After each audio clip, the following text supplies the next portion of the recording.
Coffee dripped down Zara's designer jeans as the smirking flight attendant whispered, "First class isn't for everyone, sweetie." The cabin fell silent. Little did Elaine know, the black teenager she'd just humiliated wasn't some random girl. Zara glanced at her phone, texting 3 words, "Dad, it happened again." Before we dive into this shocking story, where are you watching from today? Drop your location in the comments below if you've ever experienced or witnessed discrimination. Hit that like button and subscribe to hear how justice unfolds in this incredible true story of power, prejudice, and an unexpected twist that nobody saw coming. The sleek, polished interior of Atlantic Crown Airlines first-class cabin glimmered under soft lighting as 17-year-old Zara Johnson settled into her window seat. She adjusted her Stanford University sweatshirt and placed her designer backpack beneath the seat in front. The leather seat felt cool against her skin as she looked out the window, mentally rehearsing the surprise she had planned for her father in Atlanta. "Excuse me," a crisp voice interrupted her thoughts. "I think you might be in the wrong section." Zara looked up to see a flight attendant, her name tag read Elaine Brooks, staring down at her with thinly veiled suspicion. The woman's platinum blonde hair was pulled back in a tight bun, her makeup impeccable, her smile not quite reaching her eyes. "No, this is my seat," Zara replied politely, reaching for her boarding pass. 7A. Elaine took the boarding pass, examining it with narrowed eyes as if expecting to find evidence of forgery. "HMM, and how did you get this seat?" The question hung in the air, loaded with implication. "I booked it," Zara answered simply, maintaining her composure despite the familiar sting of prejudice. This wasn't her first encounter with people.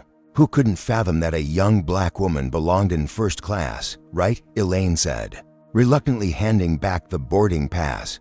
"Well, let me know if you need assistance understanding how things work up here." As Elaine moved away, Zara noticed how the flight attendant's demeanor transformed completely when addressing the older white couple across the aisle. "Mr. and Mrs. Whitman, so lovely to see you again. Can I get you both a pre-flight champagne?" The stark contrast in treatment wasn't lost on the Whitmans either. Mrs. Whitman glanced sympathetically at Zara while accepting her drink. As boarding continued, Zara observed Elaine's behavior closely. The flight attendant greeted every white passenger in first class with warmth and attentiveness, while repeatedly finding excuses to question Zara's presence. "Are you sure this is your correct seat? Do you understand how the seat functions?" Work. First-class passengers typically store their items in the overhead compartments, not under the seat. Each interaction dripped with condescension. Zara remained calm, responding politely each time while documenting the behavior in notes on her phone. What Elaine didn't know was that these notes weren't just for a complaint. They were going directly to the owner of the airline. An hour into the flight from San Francisco to Atlanta, Elaine began the drink service. She served every other passenger in first class before reluctantly approaching Zara. "What would you like?" she asked flatly. "Orange juice, please," Zara replied. Elaine returned moments later with a glass of orange juice and a cup of coffee for the passenger. In the aisle seat next to Zara, as she leaned across to serve the coffee, her hand slipped. The hot liquid poured directly onto Zara's lap, soaking through her expensive jeans. "Oh," Elaine exclaimed with exaggerated surprise that didn't match the slight smirk playing at her lips. "How clumsy of me." She tossed a single cocktail napkin at Zara. "First class isn't for everyone, sweetie. Some people just don't belong up here." The cabin fell silent. Several passengers gasped. The businessman in the aisle seat stood up, demanding to speak to the head flight attendant. Zara sat perfectly still, the hot coffee burning her thighs, her face a mask of dignity despite the humiliation. She reached for her phone and texted her father, "Dad, it happened again." What Elaine Brooks didn't know, couldn't have known, was that 6 months ago, Benjamin Johnson, Zara's father and self-made tech billionaire, had quietly purchased Atlantic Crown Airlines after a similar incident. He'd spent the last half year implementing changes behind the scenes, and Zara was traveling alone today specifically to see if the airline's culture had truly transformed. Clearly, it hadn't. Zara dabbed at her soaked jeans with the inadequate napkin, her mind already formulating a response. This wasn't just about her anymore. This was about every person who'd ever been made to feel they didn't belong somewhere because of the color of their skin. And Elaine Brooks had just poured hot coffee on the wrong person's daughter. 6 months earlier, the Johnson family had boarded an Atlantic Crown Airlines flight from New York to Los Angeles. Benjamin Johnson, founder and CEO of NextGen Solutions, had built a tech empire from nothing, transforming himself from a coding prodigy raised in South Chicago to a billionaire whose face occasionally graced the covers of Forbes and Fortune. His wife Vanessa, a former civil rights attorney who now ran the family's charitable foundation, sat beside him reviewing documents for an upcoming education initiative. Their daughter Zara, then 16 and already accepted early to Stanford, had been engrossed in a quantum physics textbook. Despite their first-class tickets, the family had been subjected to continuous microaggressions throughout the flight. Flight attendants had repeatedly asked to see their boarding passes, served them last, and one had even suggested they were upgraded through a diversity program. Rather than having paid for their tickets, "It never ends, does it?" Vanessa had whispered to her husband after a particularly obvious slight when the flight attendant had skipped their row during the meal service. Benjamin had remained silent, his jaw tightening, a telltale sign to those who knew him well that he was containing his anger. Zara had watched her father carefully. She'd seen this expression before, not just anger, but calculation. Benjamin Johnson didn't just get mad, he solved problems. 3 days after that flight, Benjamin had called an emergency meeting with his investment team. "I want to buy an airline," he'd announced to the shocked room. "Which one?" his chief investment officer had asked. "Atlantic Crown." The team had exchanged glances. Atlantic Crown was struggling financially, with a reputation for poor service and a corporate culture stuck in the past. It was precisely these factors that made it affordable enough for Benjamin to purchase without extensive scrutiny. Within 2 months, the deal was done. Benjamin Johnson became the majority owner of Atlantic Crown Airlines. Though he kept his ownership anonymous through a complex web of holding companies, he'd immediately begun implementing changes, new training programs, revised service standards, and a completely overhauled corporate culture initiative focused on inclusivity and respect.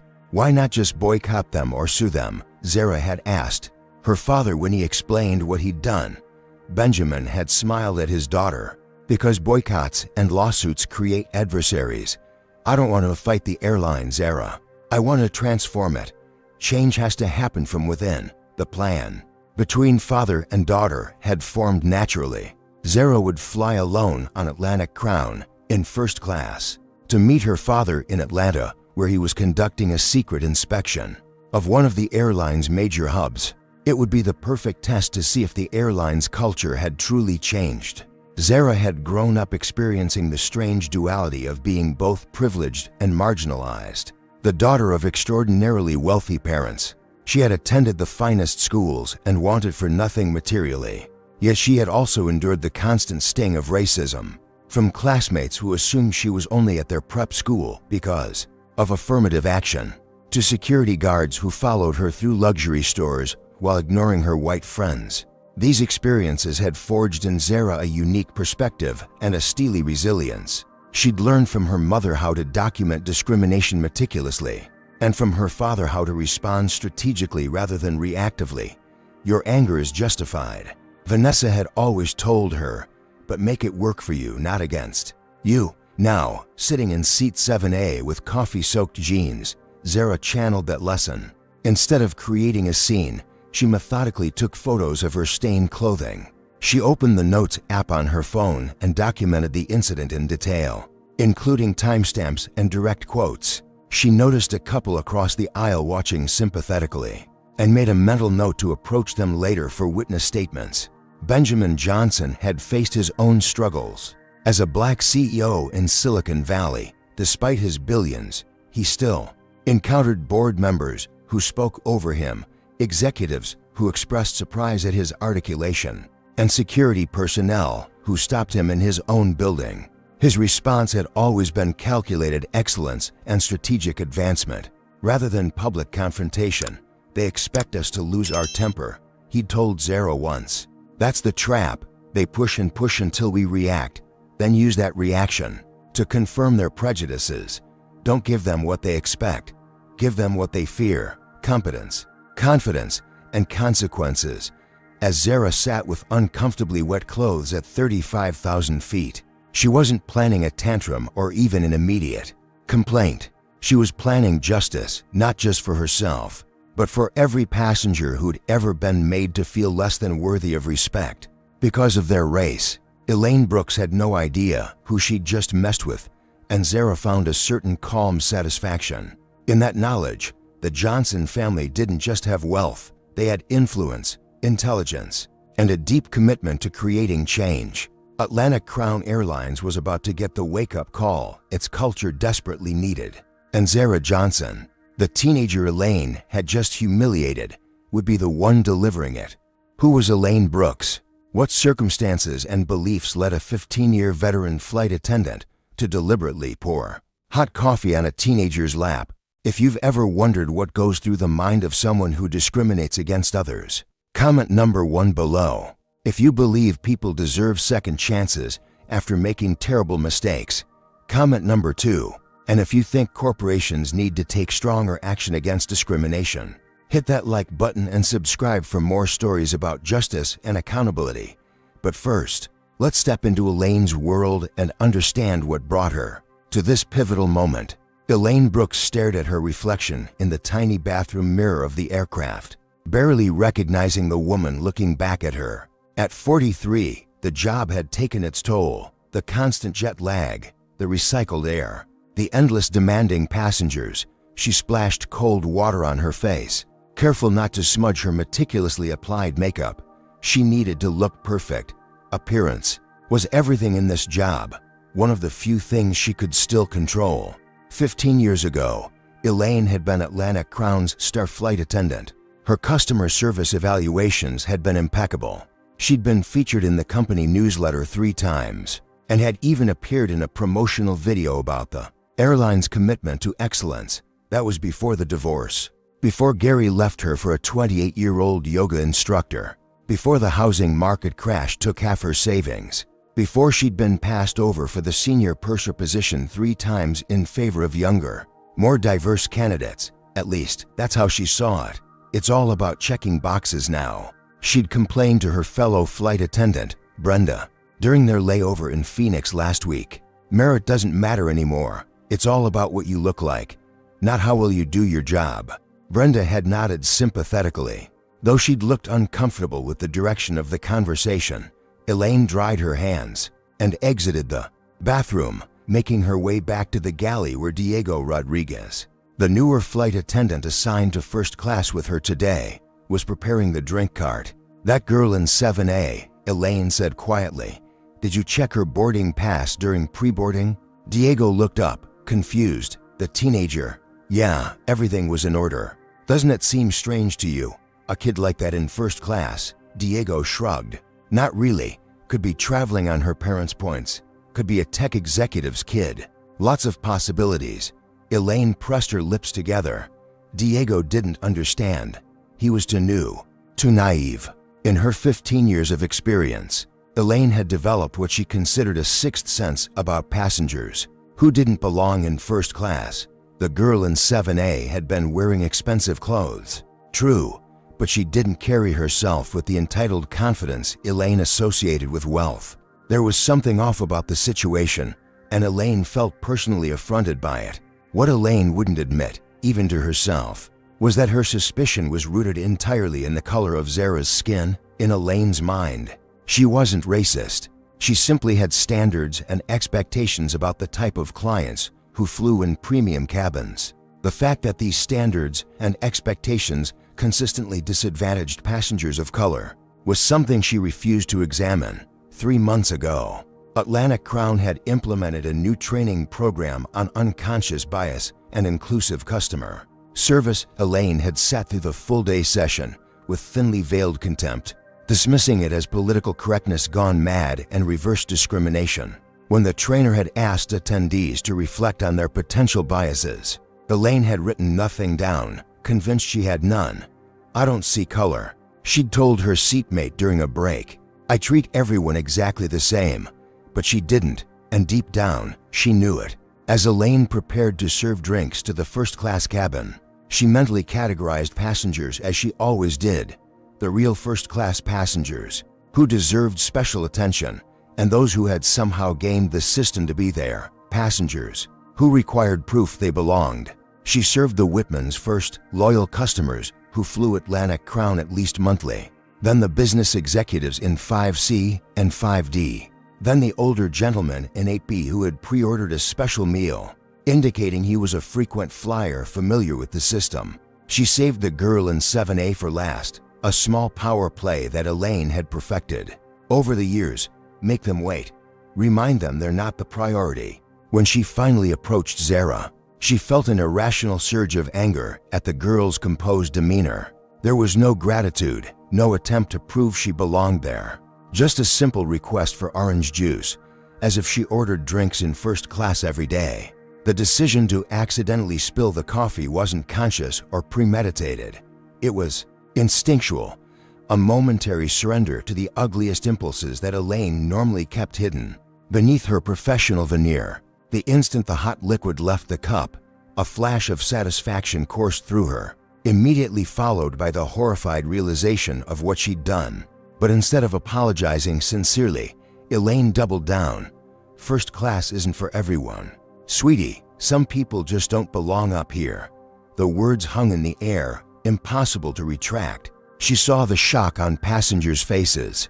She saw the businessman in the aisle seat stand up in protest. And most disturbingly, she saw the teenager's calm, measured response, not the emotional outburst Elaine had subconsciously hoped for, but something much more concerning: strategic documentation.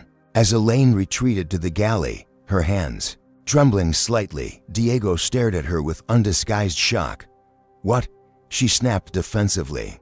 "You did that on purpose," he said quietly, his voice tight with disapproval. "It was an accident." Elaine insisted, though the lie sounded hollow, even to her own ears. "No, it wasn't." Diego's normally friendly face had hardened. "And I'm not going to pretend it was if they ask me." Fear flickered through Elaine's chest. In 15 years, she'd never faced serious consequences for these small accidents that seemed to happen primarily with passengers of color. There had been complaints, certainly, but nothing had ever stuck. Atlantic Crown's previous management had always sided with longtime employees over passengers, but something felt different this time. The girl's composure, the witnesses' reactions, Diego's refusal to cover for her. And hadn't there been rumors about changes coming to the company's disciplinary procedures? For the first time, Elaine felt a creeping sense of dread. She'd gone too far, crossed a line that couldn't be uncrossed. As she mechanically continued her service duties, a white woman from first class approached the galley. "What you did to that young lady was absolutely disgraceful," the woman said, her voice low but intense. "I've already filed a complaint through the airline's app, and I've offered to be a witness for her if she needs one." Elaine opened her mouth to defend herself, but no words came out. The woman returned to her seat, leaving Elaine alone with the growing realization that this incident might not simply fade away like all the others had. She glanced down the aisle at Zara, who was now calmly speaking with another passenger, likely gathering more witness statements. The teenager didn't look upset or frantic. She looked methodical, purposeful, and that, more than anything else, made Elaine Brooks very, very afraid.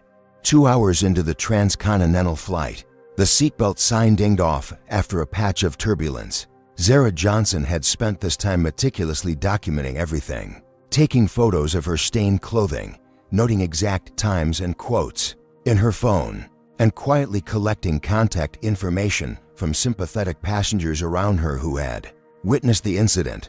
The businessman beside her, who had introduced himself as Lawrence Chen, had been particularly supportive. "What happened to you was completely unacceptable," he'd told her. "I fly over 100,000 miles a year, and I've never seen such blatant unprofessionalism." Zara nodded her thanks and pressed the call button. When Diego appeared instead of Elaine, she noticed his uncomfortable expression. "I'd like to speak with the head flight attendant," Please, Zara requested politely. Diego hesitated. I'll get him for you. And I want you to know that not all of us. He trailed off, clearly struggling to find the right words. I understand, Zara said, letting him off the hook. Thank you. 5 minutes later, a tall man with graying temples approached her seat. His name tag identified him as Marcus Wilson, head flight attendant. I understand there was some sort of accident. With a beverage, he began, his tone suggesting this was a minor inconvenience rather than a serious incident. It wasn't an accident, Zara stated firmly. Your flight attendant deliberately poured hot coffee on me after subjecting me to discriminatory treatment since boarding. Marcus's expression shifted subtly, the faint raising of an eyebrow, a slight tightening around the mouth. That's a very serious accusation, young lady. Elaine Brooks has been with us for 15 years with an exemplary record. I have evidence. Zara replied calmly, unlocking her phone. Would you like to see it now? Or would you prefer to wait until we land and I can share it with your corporate team and my lawyer? The strategic mention of a lawyer caused Marcus to reassess the situation quickly. He glanced around, noticing several passengers watching the interaction intently. Perhaps we should discuss this in the galley, he suggested. I'm comfortable discussing it here, Zara responded. Since the incident occurred in public, I think addressing it in public is appropriate. Lawrence Chen spoke up from the adjacent seat. I witnessed the entire incident. It was clearly deliberate, and it was preceded by discriminatory treatment. Marcus's professional demeanor faltered slightly. Let me see what you have. Zara showed him the photos of her coffee-stained clothes, then played a brief audio recording she'd managed to capture of Elaine's first class isn't for everyone comment. She also displayed the detailed notes she'd taken, including timestamps and direct quotes from the multiple interactions. As Marcus reviewed the evidence, his expression grew increasingly concerned. I'll need to speak with Elaine about this. I think that would be appropriate, Zara agreed. I'd also like to know what Atlantic Crown's official policy is regarding discriminatory behavior by staff. The question caught Marcus off guard. Most passengers complained about specific incidents. Few asked about corporate policies. We have a zero-tolerance policy for discrimination of any kind, he recited, though his tone lacked conviction. Interesting, Zara noted, because I've documented at least 7 instances of discriminatory treatment during this flight alone. That suggests your zero-tolerance policy isn't being effectively implemented. By now, several other passengers had joined the conversation. I saw how differently she treated this young woman compared to the rest of us, Mrs. Whitman interjected. From across the aisle, it was appalling. She questioned her multiple times about whether she belonged in first class, added another passenger. Marcus was losing control of the situation rapidly. I assure you, we take these matters very seriously. I'll speak with Elaine immediately, and I think we're past the point of a conversation. Zara interrupted politely, but firmly. Your flight attendant deliberately poured hot coffee on me and made an explicitly discriminatory comment. I'd like to know what actions will be taken. Marcus struggled to maintain his professional composure. I'll need to conduct a proper investigation before. Perhaps I can help. A new voice entered the conversation. Diego had returned to the scene, his face tense but determined. I witnessed Elaine's behavior throughout the flight, and I can confirm that what this passenger is saying is accurate. The coffee spill was not accidental. A hush fell over the first-class cabin. For a crew member to contradict another was extremely unusual. Marcus stared at Diego in disbelief. You're certain about this? Diego nodded firmly. I am, and I'm willing to put that in writing. The dynamic had shifted dramatically. What had begun as a passenger complaint had transformed into a serious incident with multiple witnesses, including another crew member. Elaine chose this moment to appear, likely curious about the gathering in the first-class cabin. When she saw Zara speaking with Marcus and Diego, her face paled visibly. Elaine, Marcus said, his voice now carrying a note of authority that had been absent earlier. We need to discuss what happened. It was an accident, Elaine insisted immediately, her voice higher than normal. Turbulence caused me to spill the coffee. I apologized to the passenger. No, you didn't. Several voices corrected simultaneously. "We have audio recording of what you actually said." Zara added calmly. Elaine's composure cracked. "You were recording me? That's a violation of privacy. You can't do that. Atlantic Crown's policy states that recording is permitted for personal documentation purposes." Zara countered. "Section 4.3 of your customer service guidelines. I checked before boarding." The precision of this reference stunned everyone, including Marcus. Few passengers would know such specific details about airline policies. Elaine's face flushed with anger and fear. "Who are you?" she demanded. "I'm just a passenger who expects to be treated with the same respect as everyone else." Zara replied evenly. "My name is Zara Johnson." The name didn't register with Elaine, but Marcus's eyes widened slightly in recognition. The Johnson name was well known in business circles, and though he couldn't place exactly why the name seemed significant in this context, he sensed that this situation had just become even more serious than he initially realized. "Elaine, I need you to return to the rear galley. Diego will cover first class for the remainder of the flight." Marcus decided. "We'll address this further once we land." "You're taking her side without even investigating?" Elaine protested. "I'm not taking sides. I'm responding to a serious allegation with multiple witnesses," Marcus corrected. "Please return to the rear galley now." As Elaine stormed off, the tension in the cabin remained palpable. Passengers exchanged glances, some whispering among themselves. This kind of confrontation was unusual at 35,000 feet, particularly in the normally calm environment of first class. Zara settled back in her seat, externally composed, but internally processing everything that had just happened. This confrontation wasn't just about her individual experience. It represented a critical test of Atlantic Crown's commitment to change. Her father had implemented new policies and training, but this incident proved that transforming a corporate culture required more than just new rulebooks and mission statements. Marcus approached her again, his demeanor now significantly more deferential. "Ms. Johnson, I want to personally apologize for your experience today. I assure you this matter will be addressed immediately upon landing. Is there anything we can do to make you more comfortable for the remainder of the flight?" "A clean pair of pants would be nice," Zara replied with a slight smile, her first show of emotion since the incident. Marcus didn't smile back. "I'll see what I can arrange, and I want you to know that we'll have representatives from our customer service team meeting the flight to take your statement." What Marcus couldn't say, because he didn't have the full picture, was that those representatives would likely include people far higher in the corporate hierarchy than normally responded to in-flight incidents. The Johnson name had triggered internal protocols that Marcus himself wasn't fully privy to. As he walked away, Zara checked her phone. Her father had replied to her earlier text. "I know. It's being handled. See you soon." The wheels of justice were already in motion, and Elaine Brooks had no idea what was coming.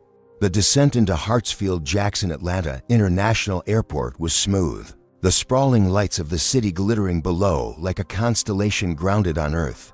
As the aircraft taxied toward the gate, the usual rustling of passengers gathering belongings remained conspicuously absent in the first-class cabin.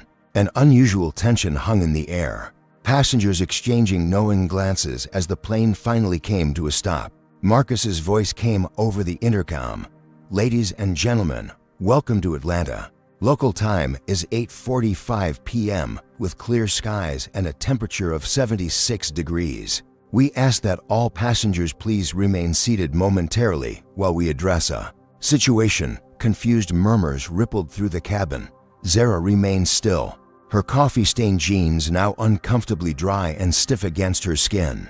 She'd declined Marcus's offer of airline-branded sweatpants, preferring to keep the evidence visible. The aircraft door opened, but instead of the usual ground crew, 3 individuals in business attire boarded.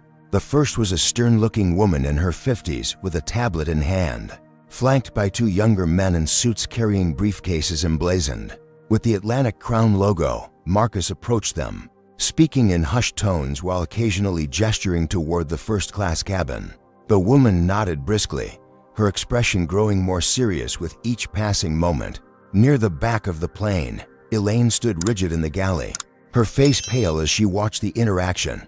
Diego stood nearby, his posture suggesting he was both a colleague and a guard. The woman in the suit approached the front of the cabin. "Good evening, everyone. I'm Patricia Alvarez, Customer Service Director for Atlantic Crown Airlines. We've been informed of an incident on this flight, and we'd like to gather statements while events are fresh in everyone's minds. We apologize for any delay this may cause to your evening plans." Several passengers immediately raised their hands, eager to share what they'd witnessed. Patricia held up a hand. "We'll come to each of you first. I'd like to speak with," she consulted her tablet, "Ms. Johnson." Zara raised her hand slightly. Patricia's eyes widened almost imperceptibly when she saw Zara clearly. She hadn't expected the victim to be so young. "Ms. Johnson, would you prefer to discuss this here or in private?" "Here is fine," Zara replied. "Everything happened in public, after all." Patricia nodded, then turned to address the cabin. "While we gather information, we've arranged for refreshments in the gate area for delayed passengers. We appreciate your patience and cooperation." As she turned back to Zara, the aircraft door opened again. This time, a tall black man in an impeccably tailored suit entered. Even without the context, his commanding presence would have marked him as someone of importance. But Zara recognized him immediately, her father. Benjamin Johnson surveyed the cabin quickly, his eyes finding his daughter. He gave her a subtle nod, not rushing to her side, not creating a scene, but communicating volumes in that single gesture. This was part of their plan, after all. Patricia turned toward the new rival, confusion evident on her face. "Excuse me, sir. This aircraft is currently Benjamin Johnson." He introduced himself simply, extending his hand. The effect was immediate. Patricia's professional demeanor faltered momentarily as recognition dawned. "Mr. Johnson, we weren't expecting. That is, I didn't realize you would be." "I happened to be in Atlanta," Benjamin replied smoothly. "When I heard about the incident involving my daughter, I thought it prudent to be present." The whispers among the passengers grew louder. Elaine, still watching from the rear galley, looked confused by the reaction to this new rival. Of course, Patricia recovered quickly. "We're just beginning to gather statements. Perhaps you'd like to join us in the Admiral's Lounge, where we can discuss this more comfortably." Benjamin glanced at Zara, who nodded slightly. That would be acceptable. As they prepared to deplane, another figure entered, a young black woman with a natural hairstyle and rimless glasses, dressed in a stylish pantsuit.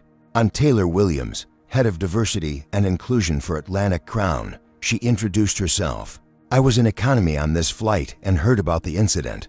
I'd like to be part of the investigation if that's appropriate." Patricia looked momentarily overwhelmed by the growing complexity of the situation, but nodded her agreement. As they exited the aircraft, Zara noticed airport security personnel waiting in the jet bridge. Near them stood a man in an expensive suit, who she recognized as James Norton, Atlantic Crown's chief legal officer. Her father had mentioned hiring him 3 months ago. "We've gathered the security footage from the aircraft," Norton informed Benjamin quietly as they walked. "Cabin cameras captured most of the interaction." Benjamin nodded. "Good. And the witnesses? We're taking statements now. Many have already submitted accounts through our app. It's not looking good for the employee in question." In the Admiral's Lounge, a large private room had been prepared. As they entered, Zara noticed more corporate representatives arriving, their faces tense with concern. This had escalated far beyond a typical customer service incident. Patricia directed Zara to a comfortable chair. "Ms. Johnson, could you please walk us through what happened today, from the beginning?" With calm precision, Zara recounted every interaction with Elaine. From boarding to the coffee incident, she presented her evidence methodically: photos, notes, audio recordings, and witness contact information throughout her account. Benjamin remained silent, allowing his daughter to handle the situation herself. "And have you experienced this kind of treatment on Atlantic Crown before?" Taylor Williams asked when Zara had finished. "Yes," Zara replied. "My family and I experienced similar discrimination. On a flight 6 months ago." Taylor made a note, her expression troubled. "Did you report that incident?" "We did," Benjamin interjected. The response at that time was inadequate. Patricia shifted uncomfortably. "Our procedures have changed significantly in recent months, have they?" Benjamin asked pointedly. "Because from where I sit, it appears the culture remains problematic." While this conversation continued, another was taking place in a smaller room nearby. Elaine Brooks sat across from Marcus Wilson and a human resources representative. Her initial defiance now replaced with growing anxiety.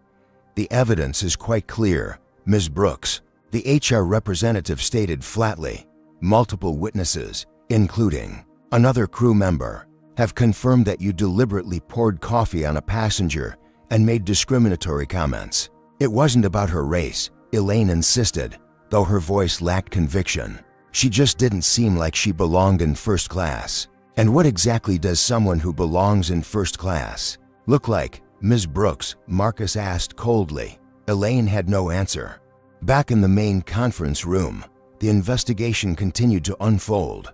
Diego had been brought in to provide his statement, which corroborated Zara's account completely. "I should have said something sooner," he admitted, looking directly at Zara. "I've seen Elaine behave this way before with passengers of color, but never quite this blatantly. I was afraid of creating tension with a senior colleague. But that's no excuse." As more evidence accumulated, Patricia Alvarez looked increasingly distressed. "Mr. Johnson, Ms. Johnson, on behalf of Atlantic Crown Airlines, I want to extend our deepest apologies. This behavior is completely unacceptable and violates every standard we hold." "Apologies are necessary but insufficient," Benjamin replied. "What matters now is action. What does Atlantic Crown plan to do about this?" Before Patricia could answer, James Norton, the legal officer, entered with a tablet. "We've reviewed the security footage," he announced. "It confirms everything, Ms. Johnson reported. He placed the tablet on the table, and the group watched the damning video evidence, Elaine deliberately tilting the coffee cup, the smirk on her face as the liquid poured onto Zara's lap, the dismissive comment clearly captured by the aircraft's audio system. Taylor Williams closed her eyes briefly, as if physically pained by what she was seeing. "This is exactly the kind of culture we've been working to change," she said quietly. "Not hard enough, apparently," Benjamin observed. An uncomfortable silence fell over the room. Finally, Taylor spoke again. "Mr. Johnson, I understand your frustration. I was brought in 3 months ago specifically to address these issues. But changing deeply ingrained behaviors takes time. Time is a luxury that passengers facing discrimination don't have," Benjamin countered. "Every flight, every interaction matters." Patricia cleared her throat. "We'll be taking immediate disciplinary action against Ms. Brooks, of course, and we'd like to offer compensation for—" "This isn't about compensation," Zara interrupted. "This is about systemic change. What's being done to ensure this doesn't happen to someone else tomorrow, or next week, or next month?" The question hung in the air, challenging and unavoidable. The Atlantic Crown executives exchanged glances, clearly unprepared for this level of accountability from someone so young. Outside the conference room, word was spreading through the airport about the incident. Several passengers had already posted accounts on social media, with video clips beginning to circulate online. Atlantic Crown's PR team was scrambling to formulate a response, but they were already behind the curve. What none of them yet realized was that this wasn't just another viral incident that would fade with the next news cycle. This was a carefully orchestrated moment of accountability, planned by a man who had the resources and determination to ensure real change followed. Benjamin Johnson hadn't bought an airline on a whim. He had bought it with purpose, to transform it from within, and his daughter's experience today had proven just how necessary that transformation was. What would you do if you had the power to change an entire company's culture? If you witnessed discrimination, would you speak up or stay silent? Comment number 1 if you'd confront it directly, number 2 if you'd report it through official channels, or number 3 if you'd take matters into your own hands like the Johnsons. Hit like and subscribe to find out what happens next in this incredible story of power and justice. Now, let's witness the moment when Elaine Brooks discovers exactly who she messed with The executive lounge had transformed into an impromptu war room. Corporate representatives huddled in corners, speaking urgently into phones. Legal advisors reviewed company policies and precedents. PR specialists monitored social media, where hashtag Atlantic Crown Coffee was trending nationally. Elaine Brooks sat, alone in a smaller adjacent room, her uniform jacket removed, her posture deflated. Through the glass partition, she could see important-looking people arriving, more executives, she assumed, coming to handle the public relations disaster she had created. She barely looked up when the door opened. Ms. Brooks, Patricia Alvarez, said crisply, "Your presence is requested in the main conference room." Elaine followed numbly. The gravity of her situation had finally sunk in. 15 years of service might end today because of a moment of spite. As she entered the larger room, she was surprised by the number of high-level executives present. This wasn't just about her anymore. This had become a corporate crisis. She recognized James Norton, the airline's chief legal officer, and several vice presidents. Her eyes darted nervously from face to face until they landed on Zara Johnson, sitting calmly beside the distinguished-looking man who had boarded the plane in Atlanta. "Ms. Brooks," Patricia began formally, "before we proceed further, there's something you should know." Benjamin Johnson stood up, buttoning his impeccably tailored jacket. "Allow me to introduce myself properly. I'm Benjamin Johnson, CEO of NextGen Solutions." He paused, letting the weight of his next words build. "And as of 6 months ago, the majority owner of Atlantic Crown Airlines." The color drained from Elaine's face. She looked from Benjamin to Zara, the connection suddenly, horrifyingly clear. "You own," she stammered. "Yes," Benjamin confirmed. "Following a discriminatory incident experienced by my family on one of your flights last year, I made the decision to purchase this airline, with the specific intention of transforming its culture. Today was meant to be a test of how those changes were progressing." His expression hardened. "Clearly, we still have significant work to do." Elaine sank into the nearest chair, her legs no longer able to support her. "I didn't know," she whispered. "That's precisely the point, Ms. Brooks," Benjamin replied. "You shouldn't need to know who owns the airline to treat passengers with basic human dignity and respect. The fact that you treated my daughter differently because you assumed she was just an ordinary black teenager speaks volumes about the culture that still exists within this company." Flashbacks raced through Elaine's mind, all the times she'd made similar assumptions about passengers, all the small slights and accidents that had never resulted in consequences. She had always operated in a corporate environment that tacitly permitted such behavior. But now, everything had changed. 6 months ago, Benjamin continued, addressing everyone in the room. "I purchased Atlantic Crown with a vision. I wanted to transform this airline into a model of inclusive excellence. I invested millions in new training programs, revised service standards, and created an entire department dedicated to diversity and inclusion." He gestured toward Taylor Williams, who nodded acknowledgement. "We've been working tirelessly behind the scenes," Taylor added. "New hiring practices, revised training protocols, anonymous reporting systems, customer feedback initiatives. But today's incident demonstrates that policies alone aren't enough. We need accountability at every level." Elaine found her voice, desperation driving her to defend herself. "It was one mistake. In 15 years, I've never." "That's not accurate, Ms. Brooks," Diego interrupted from the doorway. He had been invited to join the meeting. "I've witnessed similar behavior from you toward passengers of color on at least 3 flights. We've worked together. I didn't speak up before, and I'm ashamed of that." James Norton cleared his throat. "We've taken the liberty of reviewing your personnel file, Ms. Brooks.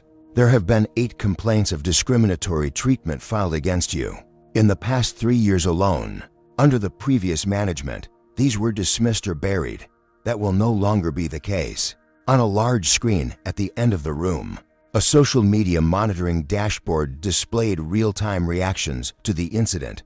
Video clips taken by passengers were being shared thousands of times per minute. Comments ranged from outrage to calls for boycotts. "Atlantic Crown's stock has dropped 4% since markets closed. One executive reported grimly. Investors are concerned about potential lawsuits and reputational damage. Benjamin turned to Zara. I think it's time we shared our vision for what happens next. Zara nodded and stood. Despite her youth and the coffee-stained jeans she still wore, she commanded the room's attention with natural authority.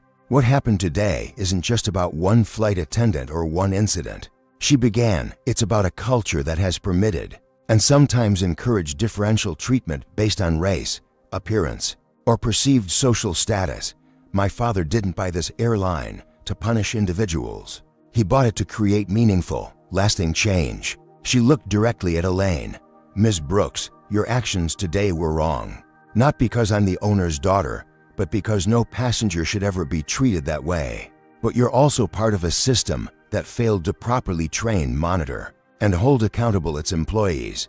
Turning back to the executives, she continued, Atlantic Crown has an opportunity now, not just to fire one employee and issue a public apology, but to become a leader in the industry, to set the standard for how airlines create truly inclusive environments for both passengers and staff. The room was silent. This teenager, whom Elaine had dismissed as not belonging in first class, was now effectively directing a corporate response strategy that seasoned executives were listening to with rapt attention. Benjamin smiled slightly, pride evident in his expression. My daughter has outlined our approach perfectly. Atlantic Crown will use this incident as a catalyst for accelerated change. Ms. Brooks, your employment status will be determined through proper channels, following company procedures. But the bigger issue is systematic transformation. He turned to Patricia Alvarez. I want a complete audit of every discrimination complaint filed in the past 5 years. I want to know how they were handled, who handled them, and what patterns emerge. To Taylor Williams, I want your department's budget tripled. Hire the staff you need. Implement the programs you've been recommending. You have my full support. To James Norton, prepare a public statement that acknowledges what happened today. Without euphemisms or corporate speak, we own this mistake, and we commit to fixing it. As Benjamin continued outlining his vision for transformation, Elaine sat in stunned silence. Her world had collapsed in the space of a few hours, all because she had made assumptions about a teenager in first class. The irony wasn't lost on her. She had believed Zara didn't belong in first class, when in reality, Zara's family owned the entire airline. It was Elaine who no longer belonged.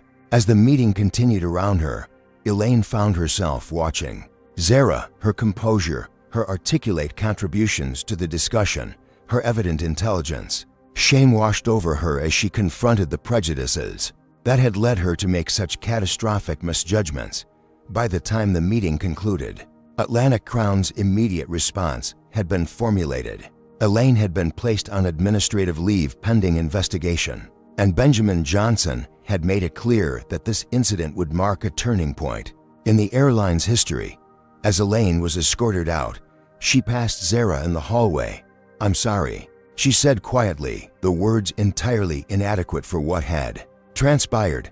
Zara looked at her thoughtfully. I hope you are, not just because of who I turned out to be, but because treating anyone that way is wrong. Elaine nodded, unable to meet Zara's eyes.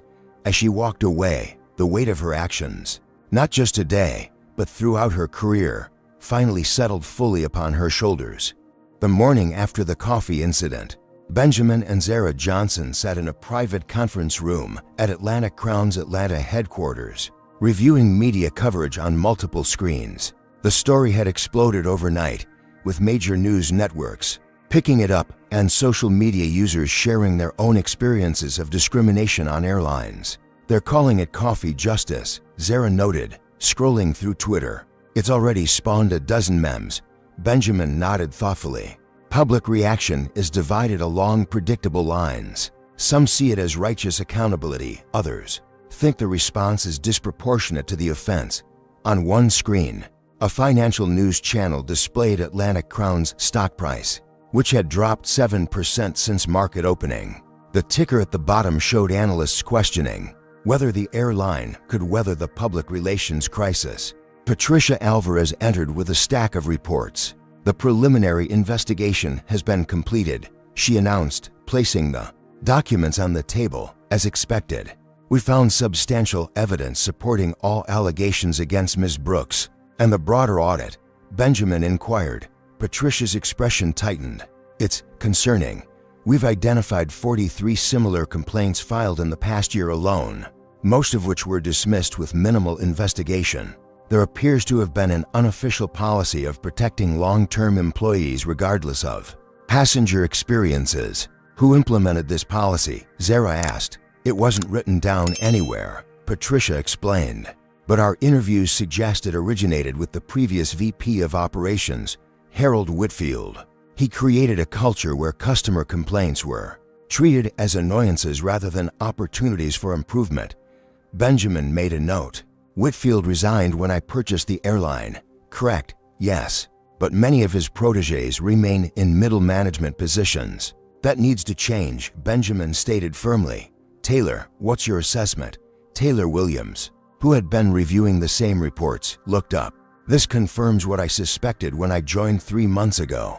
The problems are structural and cultural, not just individual.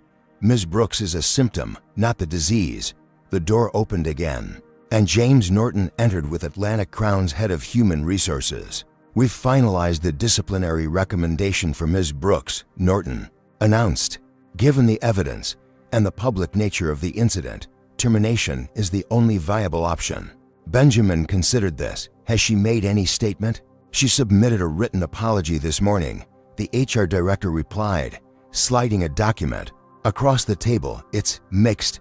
She acknowledges her actions, but still attempts to justify them based on past experiences and instincts developed over years of service. Zara read the apology and frowned. She's sorry she got caught, not sorry for what she did. Precisely, the HR director agreed. There's no genuine recognition of the discriminatory nature of her behavior. Benjamin was silent for a moment, weighing the situation. Proceed with termination, but offer her the option of resignation first. Document everything meticulously. We need to be above reproach in how we handle this. As the meeting continued, reports came in about public reaction. Hashtag boycott Atlantic Crown was trending, countered by hashtag support Atlantic Crown from those who appreciated the company's swift response. Industry competitors were watching closely, some issuing statements affirming their own commitment to inclusive service. In another part of the building, Elaine Brooks sat in a small office, staring at her phone. She had turned off notifications. After the first 100 messages, some from colleagues offering support, many more from strangers condemning her. Several news outlets had requested interviews, which she had declined. A text from her sister appeared. Turn on Channel 7. Elaine found a television in the break room and watched in horror. As a high school classmate spoke to a reporter, Elaine always had these views. In our yearbook, she wrote that her goal was to travel the world meeting the right kind of people. We all knew what she meant. The character assassination had begun. Former colleagues were suddenly remembering problematic comments she had made years ago. Someone had found her old social media posts and was sharing screenshots of questionable remarks she'd made about passengers. Back in the executive conference room, Benjamin was outlining his vision for transformation. This incident gives us a platform and an opportunity, he explained. Instead of just doing damage control, we're going to use this as a catalyst for meaningful change. His plan was comprehensive: mandatory retraining for all customer-facing staff, revised hiring practices emphasizing emotional intelligence and cultural sensitivity, a new customer feedback system that specifically tracked experiences related to discrimination, and a public commitment to becoming the industry leader in inclusive service. We're also going to be transparent about our failures, Benjamin continued. No corporate doublespeak, no minimizing what happened. We acknowledge the problem, we take responsibility, and we commit to doing better. Zara, who had been taking notes, looked up. We should include metrics and accountability in any public statements, not just vague promises, but specific goals and timelines. Excellent point, Benjamin agreed. Taylor, can your team develop those metrics? As the strategy took shape, the financial implications remained a concern. The stock price continued to drop, and several major corporate clients, had placed their contracts under review. Pending the outcome of the situation, we might face a significant short-term financial hit, the CFO warned, especially if this drags on or if additional incidents come to light during our internal review. Benjamin was unfazed. I didn't buy this airline as a short-term investment. I bought it to create change. If we take a financial hit while doing the right thing, so be it. By the end of the day, decisions had been made. Elaine Brooks was officially terminated after declining the option to resign. A comprehensive press release outlined the incident, the company's response, and its commitments going forward. Benjamin Johnson publicly revealed his ownership of the airline and his personal commitment to transforming its culture. The reactions were swift and varied. Business publications praised the transparency and leadership. Some conservative commentators criticized what they called woke capitalism. Industry experts debated whether Atlantic Crown could recover from the reputational damage. For Elaine Brooks, the consequences extended far beyond losing her job. By evening, her name and face were recognizable nationwide. Job prospects in her field had evaporated. Overnight, friends distanced themselves, not wanting to be associated with the scandal. The carefully constructed life she had built over 15 years had collapsed in a single day. As she packed her belongings from her locker at the crew center, Diego approached cautiously. "I'm sorry it ended this way," he said quietly. Elaine looked up, her eyes red from crying. "Are you? You helped make it happen." "I told the truth," Diego corrected. "There's a difference. You have no idea what it's like to have your whole life destroyed over one mistake," Elaine said bitterly. Diego's expression hardened. "Actually, I do. My father was detained and deported over a minor paperwork error on his visa renewal. Our whole family was torn apart. The difference is, he did nothing wrong. You did." He turned to leave, then paused. "For what it's worth, I hope you learn from this. There are plenty of second acts in American life, but only for those who actually change." As Diego walked away, Elaine was left alone with the wreckage of her career and the dawning realization that her one mistake had actually been a pattern of behavior that she had refused to acknowledge until it was too late. 3 weeks after what the media had dubbed Coffeegate, the headquarters of Atlantic Crown Airlines buzzed with unprecedented activity.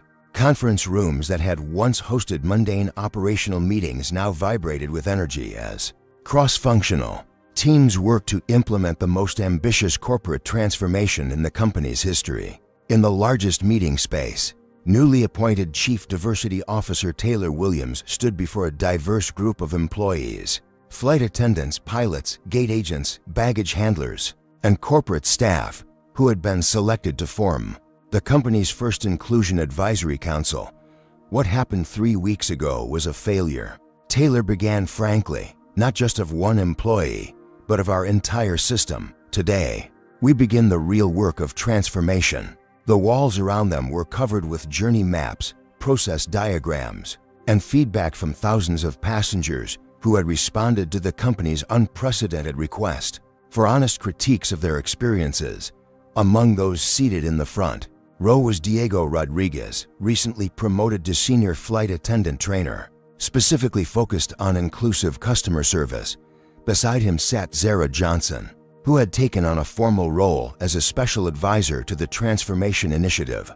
"Despite still being a high school student, our first task," Taylor continued, "is to completely redesign our training programs, not just for new hires, but for everyone, including executives. No one is exempt from this process."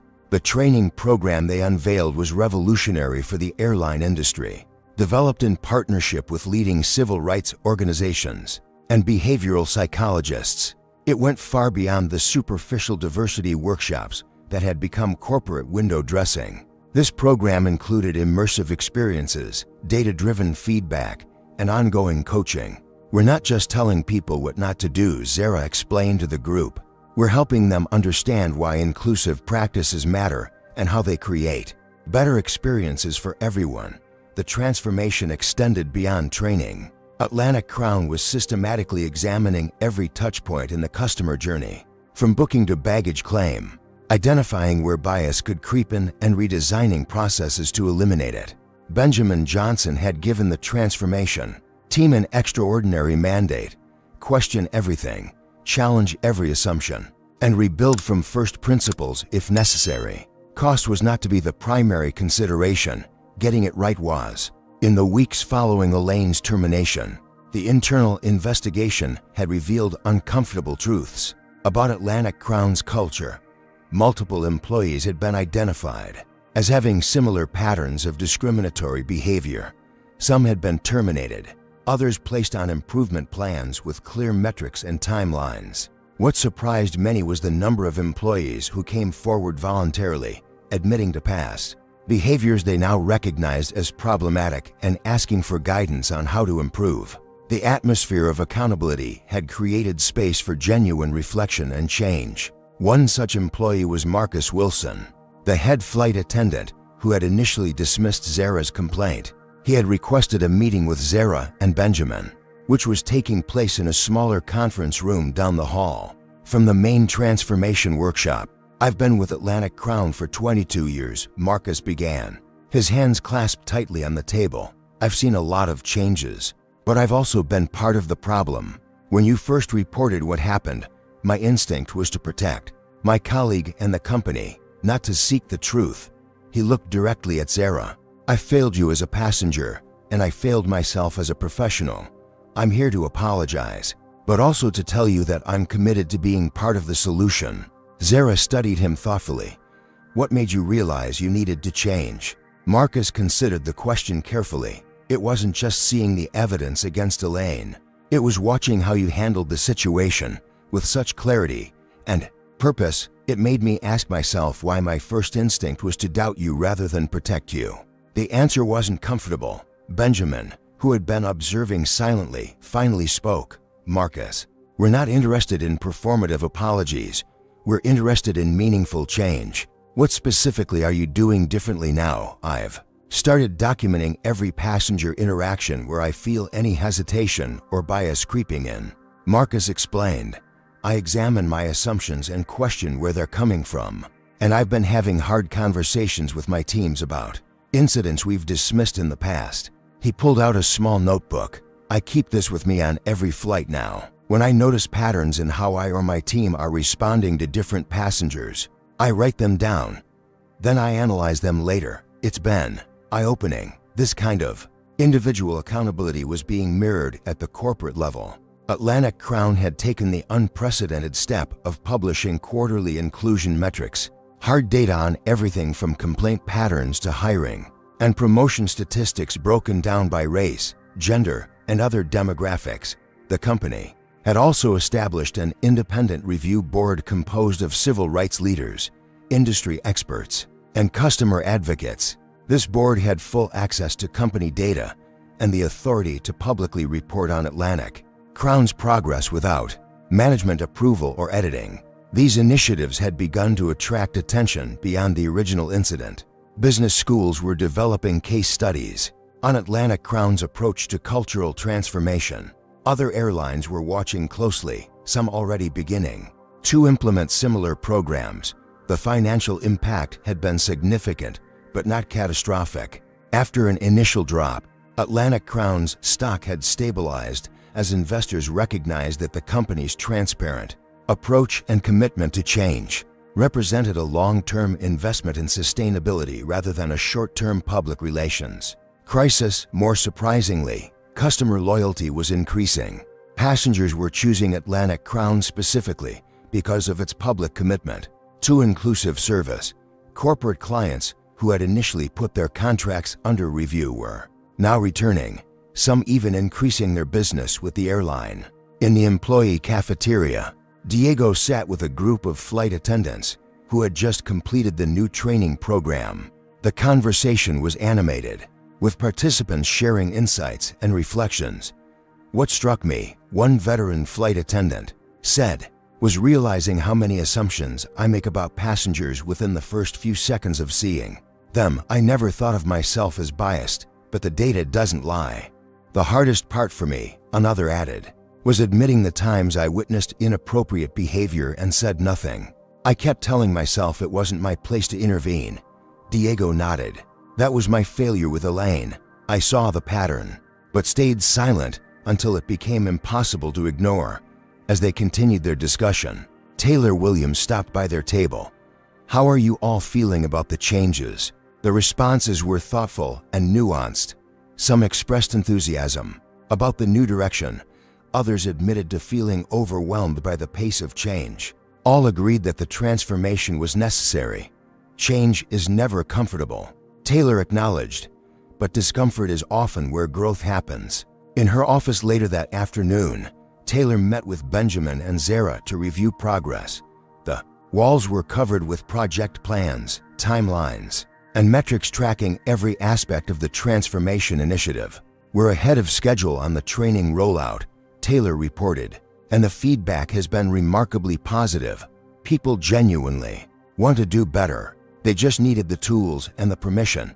And the resistant clusters, Benjamin asked, referring to pockets of employees who had been identified as particularly change-averse. Shrinking, Taylor confirmed. Some have left voluntarily, recognizing that the new Atlantic Crown isn't aligned with their values. Others are gradually coming around as they see the benefits of the new approach. Zara, who had been reviewing the latest passenger feedback data, looked up. The customer experience scores are trending upward, especially among minority passengers. The gap between how different demographic groups rate their experiences is narrowing. Benjamin smiled slightly, the closest he came to expressing satisfaction. In a professional context, good progress, but we're just getting started. This isn't a 3-month project, it's a permanent commitment to continuous improvement. As the meeting concluded, Zara remained behind to ask Taylor a question that had been on her mind. Have you heard anything about Elaine? What happened to her after the termination? Taylor hesitated, then decided Zara deserved an honest answer. She's struggling. No airline will hire her, which isn't surprising. I heard she's working at a retail job at the airport while trying to rebuild her life. Zara nodded thoughtfully. The consequences were appropriate for her actions, but I hope she finds a path forward that includes genuine growth. That's remarkably compassionate, considering what she did to you, Taylor observed. This was never about punishing one person, Zara replied, echoing her father's philosophy. It was about changing a system. Elaine was a product of that system, as much as she was a perpetuator of it.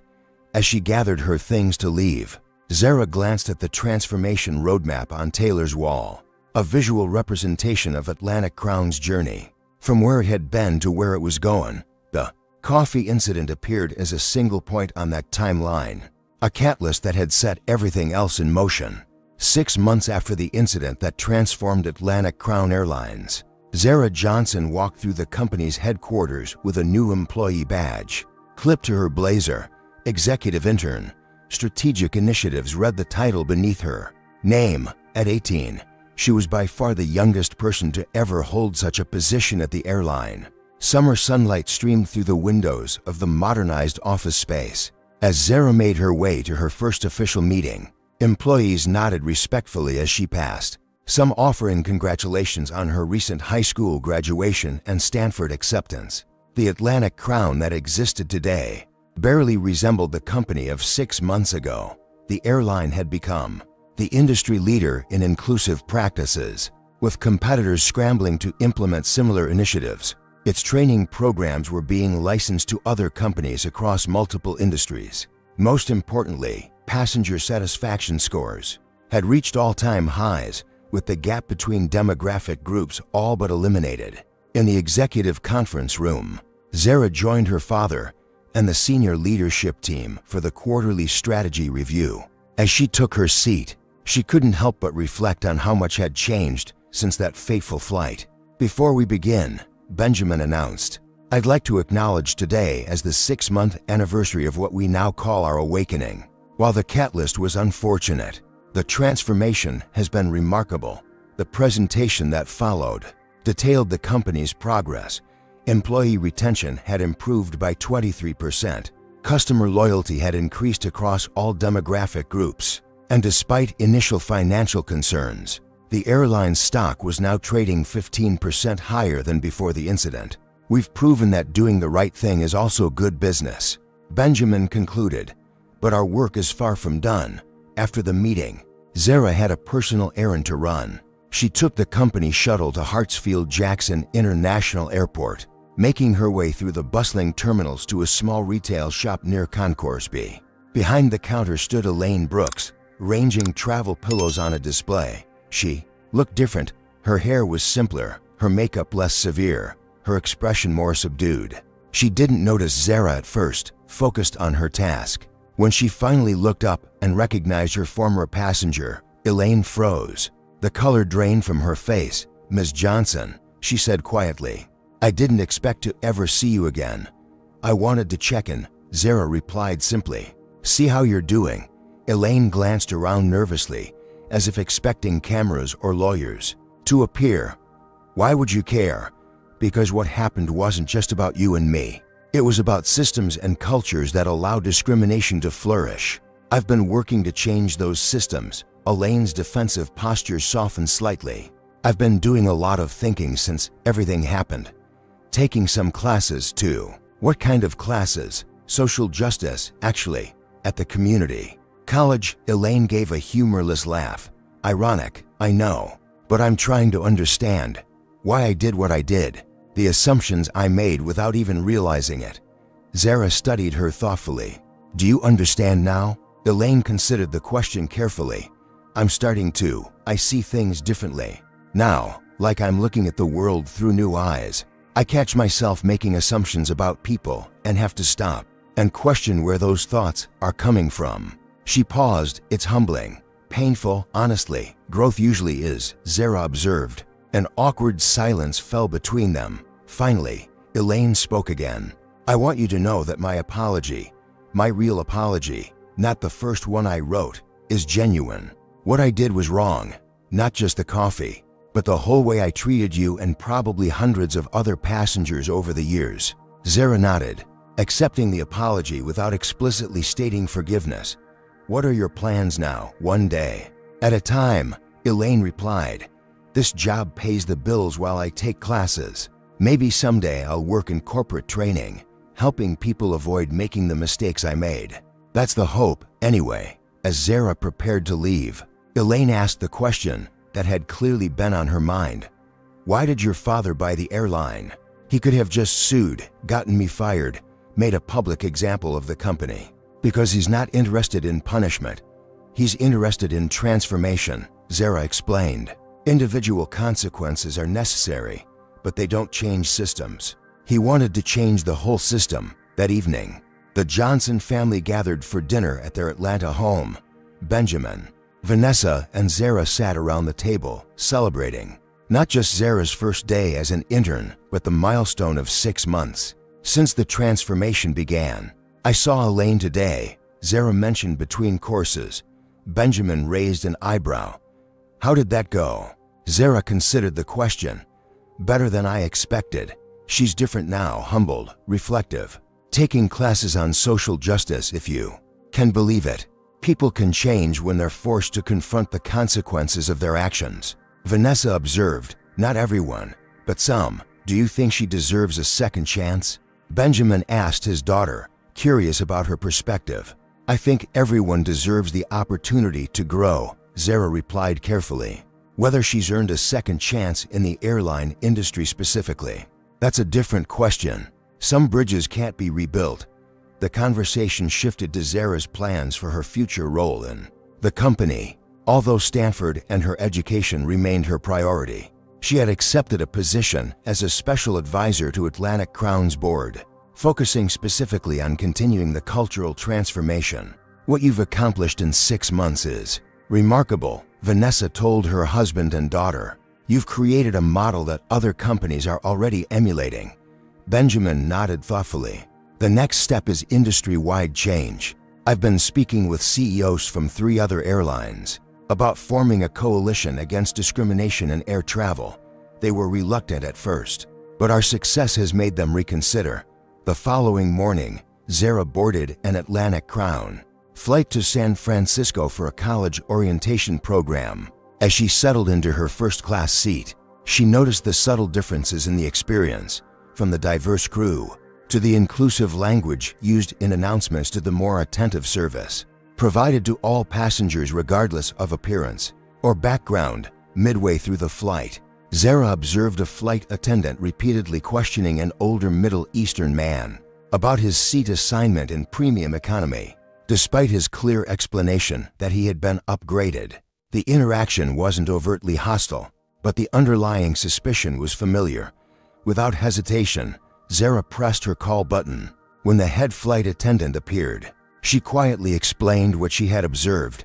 "Thank you for bringing this to our attention," the lead attendant responded, taking the concern seriously. "We'll address it immediately." Minutes later, Zara watched as the flight attendant in question approached the Middle Eastern passenger with a sincere apology and an offer of complimentary services for the remainder of the flight. The passenger's initial wariness gave way to a small smile of appreciation. It was a small moment, but a significant one, evidence that the systems put in place were beginning to work, that accountability was becoming embedded in the culture. That change was indeed possible as the plane began its descent into San Francisco. Zara reflected on the journey of the past 6 months. What had begun with hot coffee spilled on her lap had transformed an entire company and sparked an industry-wide conversation about discrimination and accountability. The incident hadn't just changed Atlantic Crown, it had changed her. Her experiences had solidified her decision to double major in business and social justice at Stanford, with the goal of continuing her father's work of transforming institutions from within. Change, Zara had learned, didn't always happen through grand gestures or public confrontations. Sometimes it happened one person, one interaction, one moment at a time. A coffee spill that revealed the need for transformation. A newly trained flight attendant who recognized her own bias before acting on it. A passenger who spoke up when they witnessed discrimination. As the wheels touched down on the runway, Zara sent a quick text to her father. The transformation continues, one flight at a time. This powerful story teaches us that true change requires more than just addressing individual acts of racism. It demands transforming entire systems. The coffee incident wasn't just about one flight attendant's prejudice, but about a corporate culture that tacitly permitted discrimination. Benjamin Johnson understood that filing complaints or lawsuits wouldn't create lasting change. Only rebuilding from within could truly transform the airline. We also learned that accountability doesn't mean mere punishment. While Elaine faced consequences for her actions, the focus remained on creating systemic change that would prevent similar incidents. The story shows how privilege and power can be used constructively, not just to punish wrongdoers, but to create structures that promote equality. Perhaps most importantly, we see that speaking up matters. Diego's initial silence enabled discrimination, while his eventual courage helped bring justice. Individual actions, whether speaking up against prejudice or documenting discrimination, can be the catalyst for transformation far beyond one incident. Has racism ever touched your life or someone you care about? Share your experience in the comments below. Your story might help others feel less alone in their struggles. If you believe corporations should be held accountable for creating inclusive environments, hit that like button to spread this message. Subscribe for more powerful racism stories that highlight both the painful reality of discrimination and the inspiring journeys toward justice. How would you have responded in Zara's situation? Let us know in the comments. Share this video with someone who needs to understand how discrimination feels from the victim's perspective. Together, we can create a world where coffee spills are just accidents, not weapons of discrimination. Thank you for joining me on this journey of awareness and transformation. Until next time, remember that justice often requires both courage and strategy.